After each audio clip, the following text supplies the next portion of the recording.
Hello and welcome. This is Rooflemonger, my friends. This is a video a long time in coming. As you can see here, this controller, this is the final evolution of the Rooflebox.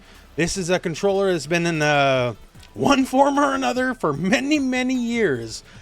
In fact, some years ago, you may remember me talking about it as it hit its first kind of big production stage.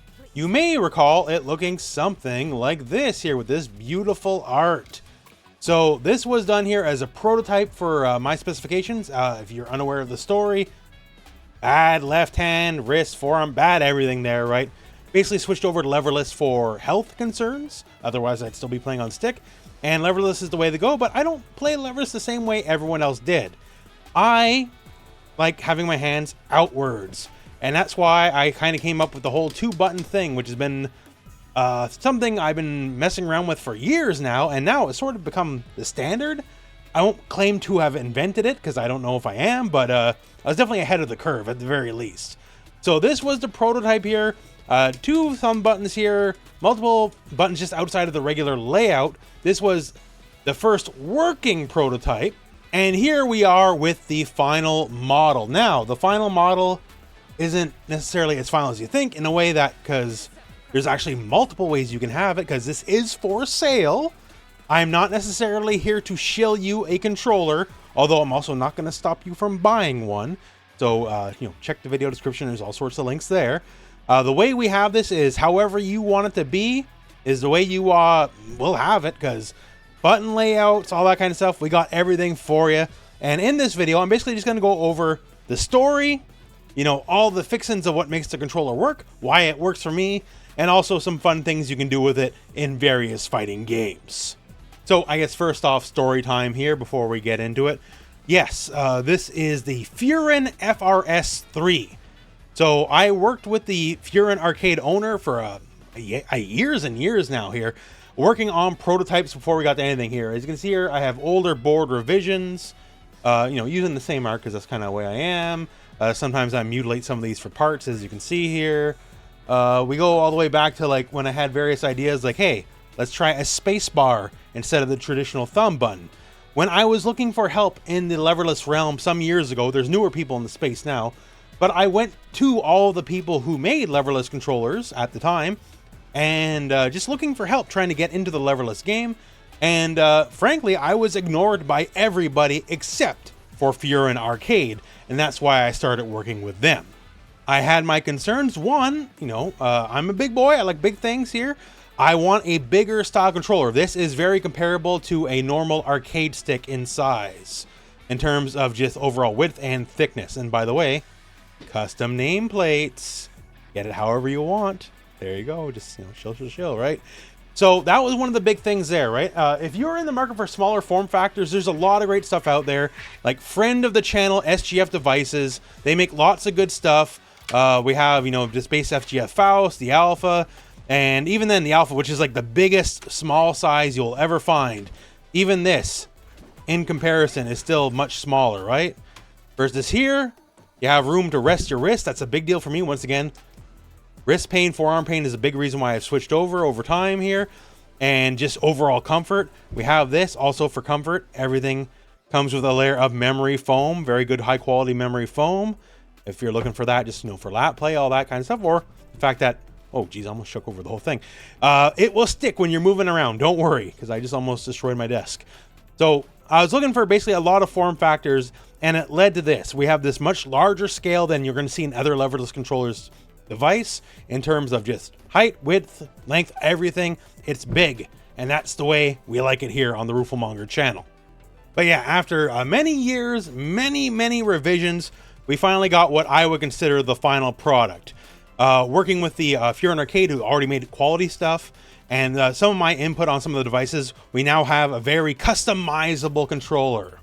Once again here, what you're seeing here, I consider this kind of the base layout, and we'll go over what all the buttons do here.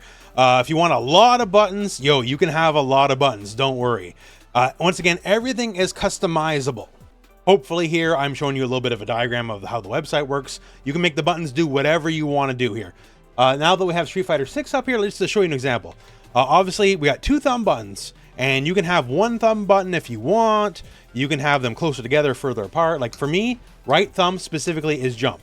If you want left thumb is jump, you can. It's up to you. So if I'm just moving around here, it's as you would expect here, unless you do a lot of the fun cheater stuff, like cheater uppercuts, where I can hit forward, hit down, then hit up, and then hit the kick or punch button. And if you do it correctly, it becomes an uppercut, right? And for the most part, this is much faster than the traditional like forward, down, forward motion, right? You can just do it all as one motion. And that's a little bit trickery that Street Fighter specifically allows. So for me, this guy right here, thumb, left thumb, that's parry. Now, obviously, doing quick parries, reaction parries, just a very big part of Street Fighter 6, right? And now that I have this like dedicated to a thumb, I'm only just like one little tap away, right? I don't got to move my hands any way, shape, or form.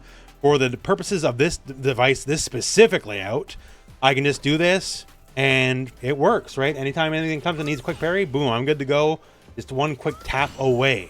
And that's really handy. And also for stuff like, you know, doing drive rushes, a lot of people will hold parry first and drive rush, which is perfectly fine, but it wastes a few frames. Since I have this here and I have my hands on the other directions, I can just do quick, you know, perfect drive rushes. No frames wasted, no nothing, where you see that parry first, which saves you a few frames, saves you a couple units of drive bar, right? It's technically better. It won't make you, you know, 2100 MR legend rank better or nothing, right? But it is technically better, and that's just a nice little bonus. This guy right here, I have set to drive impact. So when I'm playing here, I always just can just be, oh, drive impact, just quick button press. Don't gotta move my hands, don't gotta manually do it. Just like anyone, you probably have it set to a macro, you probably should. And for me, boom, on this controller, it's set to this button. Now on the other controller, since I can customize these buttons anything I want, hey, this plays the bot. This button here, which was parry on the other controller, that's drive impact. This button here, that's touchpad. You can have these pretty much set up any way you want, right? It's really up to you and how you want it. So in the context of Street Fighter 6, this could be parry, it could be drive impact, this could be parry, it could be drive impact, this could be jump if you want it to be. It doesn't have to be. And for a lot of people, that'd be a little awkward, I think, but it can be anything you want it to be. That's part of the fun of this setup of controller we have going on here. Your customization is king. Everything is replaceable. Like, look, I can pop this out here, all the switches, whatever. These are Cherry MX Silvers. You can pop all the switches out. Everything you can do, everything is customizable. Everything is the way you want it to be. This is what you see at the end screen in a lot of the videos. Whatever the art is, if you were to get one, once again, this purpose is not to shill the video, it's more just to do it. But hey, if you want to buy it, I'm not going to stop you. But yeah, if you want to just put on your own art, whatever, you can do it. Like, everything is the way you want it to be. Every part is replaceable. Everything can be changed up without the need to buy a new controller. For me, I got too many controllers, so being able to just do everything in one controller is a nice point. Also, going back to that lighting for a second here. So lighting here is completely customizable. You can set up your own color profiles, or you can just turn it off. I know some people like it, some people don't. We have like a tournament switch here at the very bottom, which let's show this at the camera. You can do that here. You just switch it on or off. Also, things like start button, you know, if you mash start during a tournament, get DQ'd, that'll turn that off too, don't worry. So tournament mode is a go. We're good to go on that. Also, for players who need to slide, one of the general weaknesses of keycap stuff for like switches compared to arcade buttons is it's harder to slide as there's no like arcade button ring. So when you're just doing this, like you can still do it, but it's harder on the fingers. This is a solved problem. So one of the things you can do here, if you choose to open up, you can actually change the washer heights to change the various button heights. So as you can see here, my movement buttons are quite a bit lower than my attack buttons here, meaning if I were just to go like this, it is the easiest thing in the world to slide. It's actually easier than arcade buttons. There's no resistance if you have them set at the correct height. And for a lot of games that matters, like Virtua Fighter 5 Revo is coming up. And for Wolf Hawkfield specifically, has a giant swing, right? And he has giant swing, but he has two giant swings, the normal one and fastest input giant swing, where you see the camera change. And doing stuff like slides helps out a lot, because regular timing, you don't get as much damage. Slide, camera change, you get the maximum damage. Also, the damage on this got buffed too, right? And this works on both sides as well, however you want to do it here. Just boom, just slide nice and quick here. You can slide, you know, with whatever fingers you want, and you get the perfect inputs. Speed matters in a lot of games, not every game, but a lot of games speed matters. And for sometimes if you need to slide or, you know, especially if you're playing like Street Fighter 4, you have mash inputs, you need slides. You can lower these buttons as well if you're playing like Honda or something. So it's just another layer of customization that we have for the controller, if you choose to use it. You know, some inputs take a while to wrap your brain around on leverless, like 360s, especially if Virtua Fighter does 360s, which is not the Street Fighter way. But stuff like that helps out a lot. So if you're looking to do, say, 360s in Street Fighter, while we're on the note here, you're going to slide, hit up, and then hit punch, and boom for Zangief. Easy 360s, no big deal. And of course, you can do it the other way. The way Street Fighter works, it doesn't really care what direction you start in. In fact, with leverless specifically, you can cheat inputs.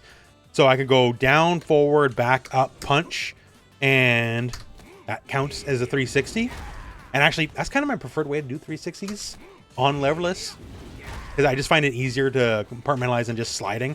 And of course, things like 720. 720 is still very doable. Standing 720s, it's a little difficult, but for Street Fighter, for something like this, it only cares about one up input and two inputs of each left, down, and right. So you can go slide, up, slide back, punch, and you'll get it.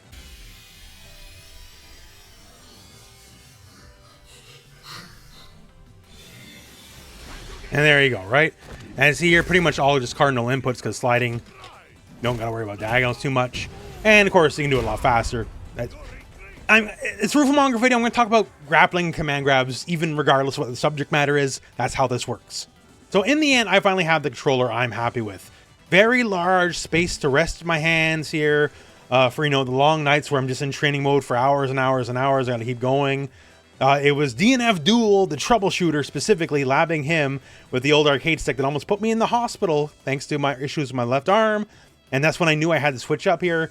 And so many revisions since then, so many just versions of the controller since then, and we're finally at what I consider the true 1.0. Got everything you would expect. Like a lot of leverless controllers, they're not too different these days, honestly. It's mostly just form factor. Obviously, the buttons you can switch however you want, as we've discussed.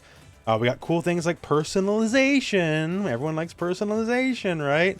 Obviously, a much thicker this controller overall, much more room. That's the way I like it. Maybe you don't. I don't know. For me, I don't like how a lot of leverless controllers are very small. I understand that's a selling point for some people, but for me, I like a bigger controller. It's still not that heavy. It's still lighter than a proper arcade stick, but it's still roughly the same size.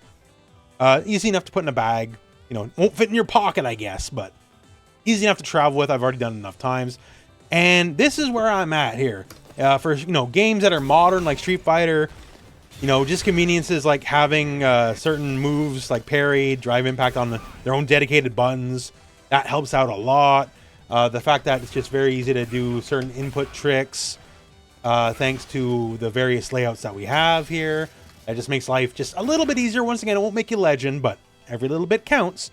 And that's where we're at. So this is the 1.0 Rooflebox, also otherwise known as the Furin FRS 3.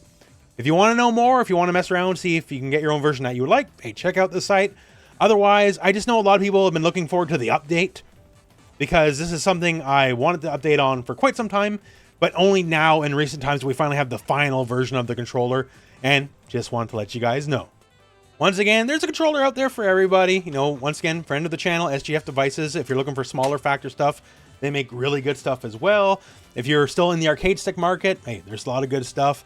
But if you're just looking for something that will stand the test of time, this is, I guess, what we call a premium product, right? Very well built, not cheap parts. I put this thing through the ringer, trust me, and it's still surviving, it's still going strong. And once again, easy customizable parts. You can just swap out whatever you want. You got fancy colored lighting if you like colored lighting. Not for everybody, I suppose, but you know, if you want the option is there. And that's the update, and that's where we are with the Rooflebox. So now you know, and I guess that's the end of the video. So thank you very much for watching. Hope this video has found you well, and go out and play some fighting games.